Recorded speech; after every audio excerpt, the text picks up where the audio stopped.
D'abord, je remercie Frédéric Villefranck de m'avoir aidé à monter ce diaporama et je remercie la librairie BDessiné qui nous a prêté les ouvrages pour qu'on puisse essayer de faire les photos correspondantes à cet aspect donc, de bande dessinée et humain programmé. La bande dessinée a été longtemps considérée comme une œuvre mineure dans la création artistique. Et ce n'est pas vraiment immédiatement le lieu d'écriture où se référer pour comprendre les évolutions de l'être humain, voire imaginer que cette façon de présenter la société puisse avoir un impact, sinon un intérêt. Cependant, on va constater par exemple que des auteurs nobles, voire des philosophes, vont utiliser ce média pour présenter par exemple la mythologie par Luc Ferry, en compagnie de dessinateurs tels que Mauro De Luca, Giuseppe Béguera aux éditions Glénat, sans parler même de romans qui sont traduits ou adaptés en bande dessinée, comme L'étranger de Camus par Ferrandez, À la recherche du temps perdu de Proust par Huet, Dorian Gray d'Oscar Wilde par Corominas, Le loup des mers de Jack London par Riff Reps et Le cri du peuple de Vautrin par Tardy.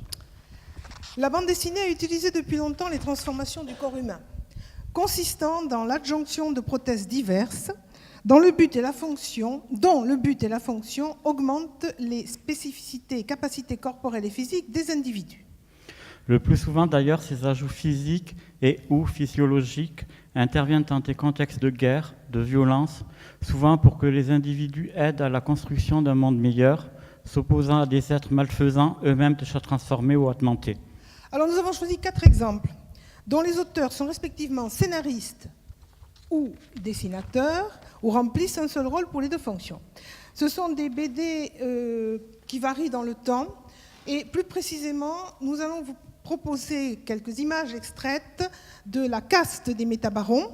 Alors il s'agit d'un monde de science-fiction fantastique et d'un univers transgénérationnel totalement imaginaire. Exterminateur 17, qui est un personnage humain et androïde dans un futur qui pourrait parfaitement nous ressembler.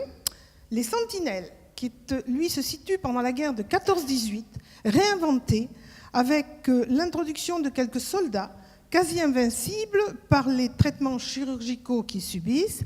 Et enfin, Iron Man, qu'on connaît déjà parce que le cinéma nous en a montré ces dernières années pas mal d'exemples, qui est un super-héros qui ne doit sa survie que par la mise en place d'un cœur artificiel dans l'armure qui lui sert de protection maximum.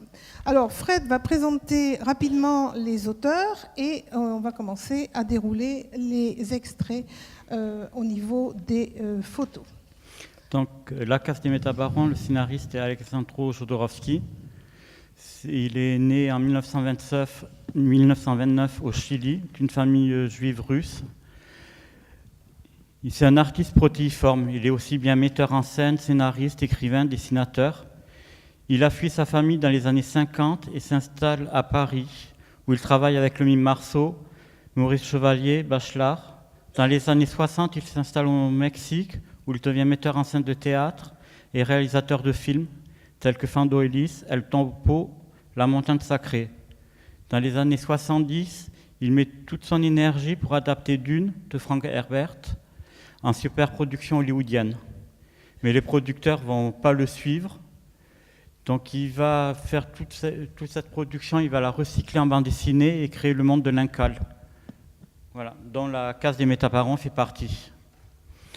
Juan Jiménez, lui, est un dessinateur argentin né en 1943. Après avoir suivi dans son pays des études de mécanique, de précision et de dessin industriel, il vient à Barcelone pour faire les beaux-arts. De retour en Argentine, il commence une collaboration suivie avec les éditeurs argentins les plus importants. Fin des années 70, après le coup d'État des généraux, il revient en Espagne et publie de nombreux éditeurs européens. Il remporte de nombreux prix. Début des années 90, il rencontre Jodorowsky avec qui il crée La caste des métabarons. Alors, La caste des métabarons, c'est une généalogie d'hommes et ou de leurs femmes, dont la particularité est que chaque procréation entraîne une prothèse spécifique à chaque héritier.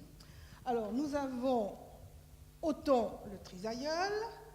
Il recevra un pelvis artificiel, on va le voir plus loin. Nous avons Agnar, le bisaïeul, qui a des prothèses métalliques en guise de pied. Nous avons Agora le père-mère qui a une prothèse, là on ne le voit pas, mais au niveau auditif. Et on finit par tête d'acier. Ah non, voilà, pardon. Sans nom, le dernier métal des métabarons qui a une prothèse auditive. Et on finit par tête d'acier qui a un visage humain, mais qui, dans la bande dessinée, en fait, a une véritable tête complètement en acier. Et il y a aussi Agora le père-mère avec une main d'acier. Donc voilà, ça c'est les principaux. Alors voilà les prothèses métalliques qu'on peut voir à un des métabarons quand il est encore enfant. On voit très bien, en plus il les décroche, et alors par une série de transmutations génétiques, il peut voler, il peut se déplacer. On le voit très bien là-dessus. On voit ici encore le décrochage, je dirais, alors là il est plus grand, plus adulte, le décrochage au niveau de ses pieds qui sont maintenant là dans des bottes métalliques. Ici, vous avez le pelvis artificiel avec donc le fait qu'il veut épouser cette magnifique personnage féminin qui s'appelle Honorata, et évidemment il lui dit « je ne peux pas avoir d'enfant par un processus usuel », donc ils vont utiliser d'autres moyens pour enfanter un des enfants de cette généalogie. Voilà encore, oui, elle est un peu floue, je vous prie de m'en excuser. Voilà encore Agnar avec d'autres pieds métalliques. On voit tout à fait la construction dessinée de ces métabarons. Ici, vous allez voir l'évolution de tête d'acier. Alors ici, vous avez la première, je dirais, matérialisation de tête d'acier. J'ai une tête d'acier, dit-il, mais mon cœur est humain. Ici, vous avez encore une autre version de cette tête d'acier. Ici, c'est l'inverse. Vous avez un corps complètement robotisé, etc. Je suis une tête sans corps, et avec le fait qu'on va placer une tête sur ce corps. Et voilà la dernière, je dirais, matérialisation de tête d'acier, avec un visage tout à fait stylisé, élaboré. Et on a toujours, dans toute cette case des métabarons, bien sûr, les femmes qu'il rencontre, etc., etc. Voilà. Donc voilà pour les métabarons, avec toutes les prothèses qui correspondent à ces individus. Alors ensuite, on va passer à Exterminateur 17. Je vais te laisser présenter les auteurs d'Exterminateur 17, qui est une bande dessinée assez ancienne d'ailleurs, mais toujours, on peut dire, actualité. Voilà. Donc le scénariste est Jean-Pierre Dionnet, qui est né en 1947, c'est un spécialiste de la pop culture. Il commence sa carrière comme employé de librairie et critique de comics books, puis scénariste dans le journal Pilote. Il s'initie à la direction éditoriale en assistant Mandrika sur l'Écho des Savanes, lance la revue Métal Hurlant avec Druyet, Moebius et Farkas. Dans les années 80, il rajoute la casquette de producteur et présentateur de l'émission Les Enfants du Rock, incluant Sex Machine. Dans les années 90, il crée une émission de critique de séries télé sur Canal Jimmy et devient producteur de cinéma et fait connaître en Europe Kitano, Miyazaki, Stewart. Le dessinateur est Anki Bilal, qui lui est né en 1951 à Belgrade. Sa famille aménage à Paris en 1960. À 20 ans, il gagne un concours de BD organisé par le journal Pilote, où il commencera sa carrière et rencontrera Pierre Christin, qui deviendra son principal scénariste. Voilà. En plus de la BD, Bilal travaille pour les décors de certains films d'Alain Resnais, de Jean-Jacques Hano. Il travaille aussi pour les décors d'opéra. Avec un style très personnel, son œuvre intéresse le marché de l'art contemporain. Pour compléter ce que tu dis, Pierre Christin, on en entend beaucoup parler en ce moment puisque c'est le scénariste des albums de Valérian, et vous avez actuellement le film de Valérian de Luc Besson qui est vraiment tout à fait formidable au niveau de la reconstitution de ce monde de la bande dessinée et aussi d'un monde de science-fiction. C'est onirique, c'est très très beau. Et bien évidemment, Anki Bilal ensuite a continué des œuvres où, entre autres, il a fait cette bande dessinée que certains d'entre vous ont peut-être déjà vue, où on a toute une série de personnages, d'extraterrestres, qui sont inspirés des dieux de la mythologie égyptienne, avec des têtes de Horus, Bastet, etc., etc. Alors, Exterminateur 17, c'est un de ses premiers ouvrages, un peu de science-fiction, hein, tu m'arrêtes si je dis une bêtise. Donc voilà, alors on a Exterminateur 17, c'est donc en fait, qu'est-ce que c'est ? C'est un androïde humain qui est le seul réchappé de sa fabrication. Et il intervient à l'encontre d'une civilisation d'individus qui sont encore des humains, peut-on dire, mais qui redoutent de l'avenir ainsi créé par ces androïdes. Et le dessein d'Exterminateur 17, c'est d'aboutir à la libération de tous les autres androïdes qui lui ont succédé et qui sont transformés en esclaves. On a parlé de cette notion d'esclave, hein, par quelques autres êtres humains qui possèdent le pouvoir dans un monde qui est d'une grisaille monotone. Alors, voilà la création d'Exterminateur 17. Voilà, on voit avec tout ce qu'on lui branche, si j'ose dire, tout ce qu'on le scalpélise, si j'ose dire aussi, avec des individus qui travaillent sur lui, vous voyez, avec eux-mêmes des mains déjà outillées, etc. Alors ici, on voit Exterminateur 17 qui arrive, donc ils sont là, c'est les androïdes, ils vont nous tuer, fuyons. Donc, d'Exterminateur qui dit, voilà, comment sais-tu que je suis seul, puisque c'est le seul qui reste, qui peut agir par rapport aux autres androïdes transformés en esclaves. Ici, alors pardon, là, la photo n'a pas été évidente, mais il est là-haut et il dit, on lui dit, on est des milliers, vous seuls, et il demande à ce que les androïdes soient libérés, puisqu'il a, évidemment, c'est un individu qui a un pouvoir, un soldat, enfin, qui a des capacités d'action importantes pour pouvoir exiger ce genre de choses. Là, il a été lui-même retenu, on le voit accroché, totalement écartelé, avec des branchements au niveau cervical, comme pour pouvoir éventuellement continuer à agir sur lui. Et ici, donc, il intervient, donc voilà, il dit les androïdes sont libres, donc donnez-leur des fusées, ils s'envoleront jusqu'aux étoiles.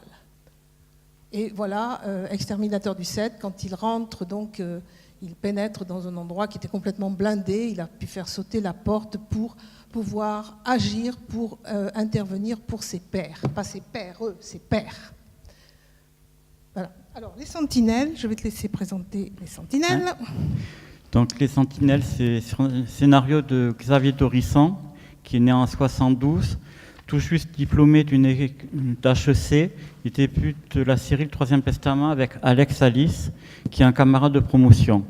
Cette série sera un des best-sellers de la fin des années 90, début 2000.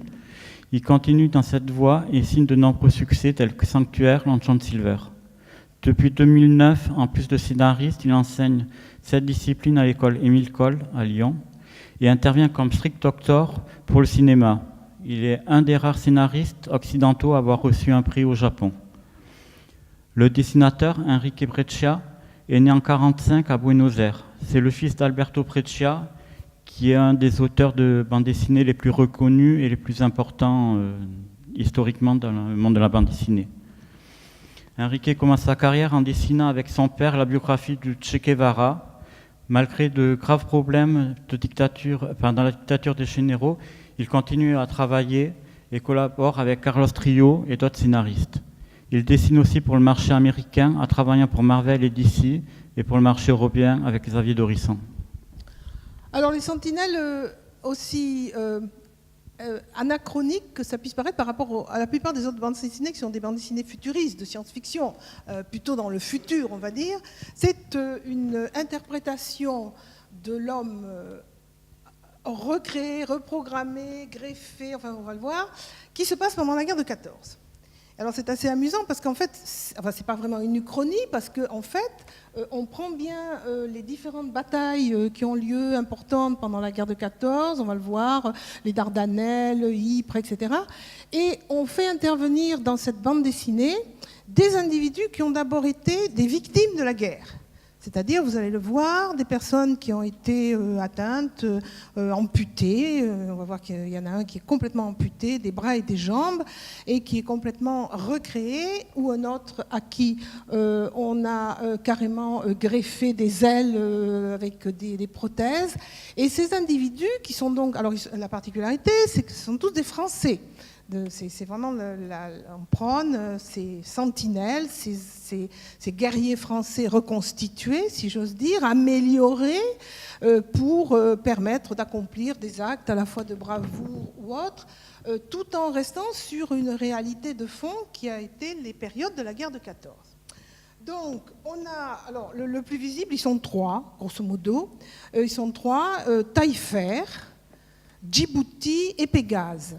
Le plus visible, quant à l'annexe de prothèse reconstituée, c'est Taillefer, donc c'est celui qui a été amputé des 2 bras et des jambes, qui reçoit un véritable squelette d'acier et qui, vous le voyez déjà ici sur cette image, camoufle son visage sous un masque de même métal, masque qui est censé aussi servir, entre guillemets, de masque à gaz, parce qu'on est à l'époque, bien sûr, des gaz.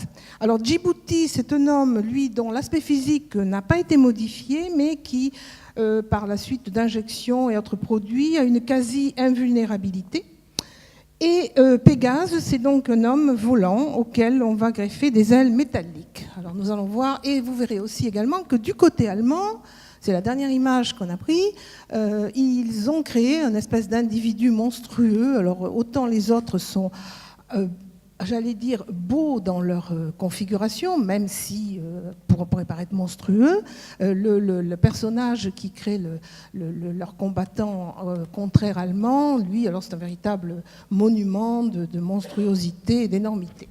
Alors, vous voyez, premier chapitre, juillet-août 14, les moissons d'acier, donc c'est là où... Alors, je vous passe d'abord les différentes périodes. Après, on a la Marne. Voilà, alors vous voyez Taillefer là, qui ramène un soldat qui a été touché. Ypres, voilà. Alors voilà, ici on voit déjà, voilà j'allais dire, le personnage allemand complètement, également lui-même augmenté. Et les Dardanelles, donc avec un autre personnage aussi qui... Alors lui, il n'est pas tellement modifié, mais il a tout un système où il a des lance-flammes, etc. Alors voilà, donc, Taillefer, qui est un soldat, et qui, même je crois un officier, qui se réveille après avoir été touché et qui réalise qu'il est complètement amputé des bras et des jambes. Et du coup, on va l'amener, alors voilà l'autre personnage, Djibouti, celui-là n'a pas d'aspect, il a un aspect physique tout à fait, j'allais dire, normal. On l'amène chez un savant, voilà, un savant, où on voit déjà l'atelier du savant avec tous les squelettes, les armures sur lesquelles il travaille pour pouvoir permettre les ajustements. Vous voyez, je dois ajuster les membres du prototype Taillefer. C'est plus un individu, c'est un prototype. Et voilà un des aspects de ce prototype. Alors, c'est là, donc là, on lui a déjà greffé un certain nombre d'éléments et on affine les réglages pour sa main. Ah ouais, on affine les réglages, on lui demande qu'il remue d'abord un doigt, hein, puis on lui demande d'essayer de serrer la montre, et alors il la serre tellement fort, évidemment, qu'on voit la montre qui éclate complètement. Alors ce qui est amusant dans cette bande dessinée, c'est qu'il y a des insertions de photos d'époque au milieu de cette bande dessinée qui crée un aspect très réaliste. Et ici, on le voit, alors là, évidemment, il ne broie plus la main, il serre la main d'un commandant ou d'un responsable qui va lui demander donc de devenir un soldat pour sauver, améliorer les aspects de cette guerre. Alors voilà Taillefer quand il est ajusté, si on peut dire, complètement. On voit que c'est encore sanguinolent, mais bon, voilà, il va vivre avec cette... c'est même pas un exosquelette, c'est des membres qui lui ont été complètement ajoutés, branchés d'ailleurs avec des vaisseaux sanguins, avec au niveau du sang, on voit que ça rentre aussi dans son corps. Et puis, on l'habille, voilà, et il apparaît sous cet aspect que vous aviez sur la première couverture, donc complètement avec veste, pistolet de l'époque, etc. Le voilà, alors là c'est une image où il a réussi à pénétrer, sauver un village d'une invasion allemande, prussienne, etc. Donc il agite le drapeau français. Et alors ici nous avons Pégase, donc, qui, on voit très bien, là il se déshabille, alors tout d'un coup il y a quelqu'un qui dit mais qu'est-ce qu'on vous a fait? Et il répond on m'a amélioré. Pourquoi? Parce que ces deux espèces de, je ne sais pas comment dire, d'insertion vont permettre qu'on lui accroche les ailes, qui sont des ailes en fer d'ailleurs, pour qu'il puisse voler.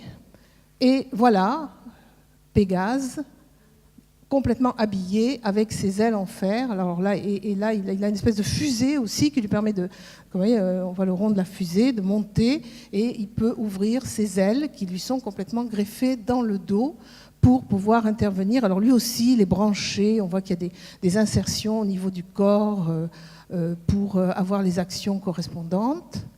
Oh pardon, je suis allée trop vite. Et voilà donc le personnage allemand avec l'aigle prussien. Vous voyez, c'est presque un scaphandrier en plein air. Il a d'énormes chaussures, une masse monumentale, des genoux, je ne vous fais pas de dessin. Voilà, des armes. Bon, rassurez-vous, c'est évidemment les sentinelles qui gagnent à la fin de cette histoire. Alors, le dernier que nous voulions vous présenter dans la série de ces personnages améliorés, augmentés, c'est notre fameux Iron Man. Donc, Iron Man a comme scénariste Stan Lee, qui est né en 1922. Alors qu'il est encore mineur, il commence à travailler chez son oncle, chez Timely Comics. D'abord comme rédacteur, puis début des années 60, il prend la direction de la maison d'édition, la renomme Marvel, et co-crée avec différents auteurs. Les plus connus sont Jack Kirby, Steve Ditko, de nombreux super-héros, les 4 Fantastiques, Spider-Man, les Avengers, etc. Le dessinateur, donc Eck, lui est né en 1929. C'est un auteur de comics assez prolifique, mais son nom reste pas très connu en France, à part pour la création de Iron Man. Alors Iron Man, en réalité, son histoire, c'est Anthony Stark, c'est fabricant d'armes au départ, riche playboy, qui se trouve pris dans une guerre au Vietnam, et après avoir subi une explosion sur une mine, il est fait prisonnier par un chef de guerre. Et à ce moment-là, il se trouve atteint par un éclat d'obus près du cœur. Alors, en travaillant avec un scientifique qui est prisonnier, là aussi, qui est un grand savant, il va construire, à l'aide de transistors et d'une véritable carapace, un cœur artificiel, qui d'ailleurs, il va conserver ce cœur artificiel toute sa vie. De surcroît, il s'en sert pour protéger, parce que on va le voir sur la photo suivante, ce cœur artificiel, c'est presque comme un corset qu'il a devant le buste. Et donc, il va construire une véritable armure en fer, dont l'aspect, dans les premiers dessins, est beaucoup moins élégant que ce qui évolue au fil du temps et ce qu'on en a évidemment maintenant produit dans les grands films inspirés établis sous Marvel, qu'on voit. Et on a évidemment, à partir de là, dans toute cette série d'histoires qui est d'un dessin déjà plus ancien, même si ça a continué à évoluer, il va affronter toutes sortes de personnages maléfiques qui l'entourent pour pouvoir être un protecteur en définitive de l'humanité. Alors voilà le premier Iron Man, voilà, il a une ossature extrêmement lourde, et ce que vous voyez au milieu, c'est ce qui est le rond brillant au milieu de cette armure, c'est son cœur artificiel. Alors voilà, les tout premiers dessins, on vous dit, son allure est impressionnante, là il est vraiment, enfin je ne dis pas qu'il est enfantin comme dessin, mais c'est vrai que c'est quand même assez léger par rapport à ce qu'on connaît et ce qu'on voit maintenant, surtout en film. Alors voilà le premier cœur artificiel d'Iron Man, donc on le voit ici, et pour le recharger, voilà, il le dit lui-même, comme tous les autres hommes branchent leur rasoir le matin, je dois sans cesse recharger cette plaque qui permet à mon cœur de battre. Voilà, il s'arrêterait si la plaque était retirée ou n'était pas rechargée. Voilà, je peux continuer à vivre pour aider l'humanité en tant qu'Iron Man. Et donc là, on le voit avec son armure qui attaque des gangsters comme on les avait à l'époque, chapeau, veste, etc. Ensuite, on a... Alors ça aussi, c'est un des premiers dessins d'Iron Man. Alors on le voit, là, il l'améliore en pouvant voler, puisqu'il dit, voilà, ça me permet de m'élancer en l'air, de pouvoir fonctionner. Donc, et il a toujours au milieu ce rond qui est son cœur artificiel. Et ici, vous avez... Alors déjà, l'évolution du dessin d'Iron Man, qui ressemble, déjà là il a un collant, même si c'est quelque chose qui est protecteur, il commence à avoir des couleurs différentes, un visage plus, entre guillemets, significatif, tout à fait, Et on voit, là, déjà, il vole. Alors, on l'appelle, j'appelle Iron Man, il doit se rendre d'urgence à son usine, etc., etc. Puisqu'en même temps qu'il est Iron Man, il continue à être fabricant. Alors, il n'est plus fabricant d'armes, puisqu'il a changé complètement d'optique, mais il continue à être fabricant d'objets tout à fait performants en la matière. Et, non, c'était, voilà, c'était la dernière sur Iron Man.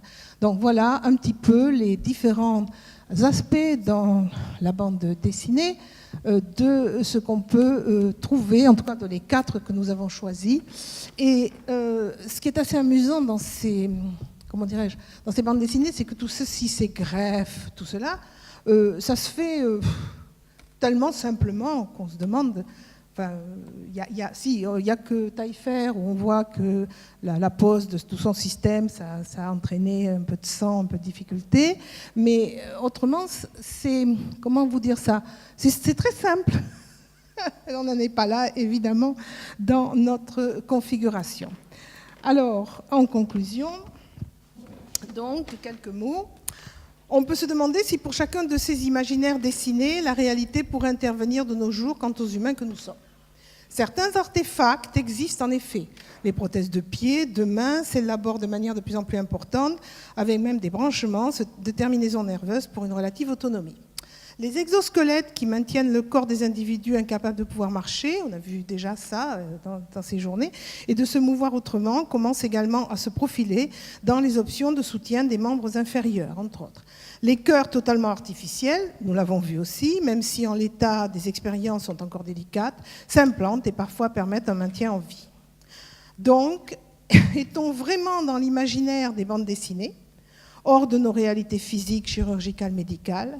Dans l'apparente facilité qu'il en existe lors des histoires ainsi racontées, il semblerait probablement que oui, mais peut-être pas dans les options que nous réserve l'avenir.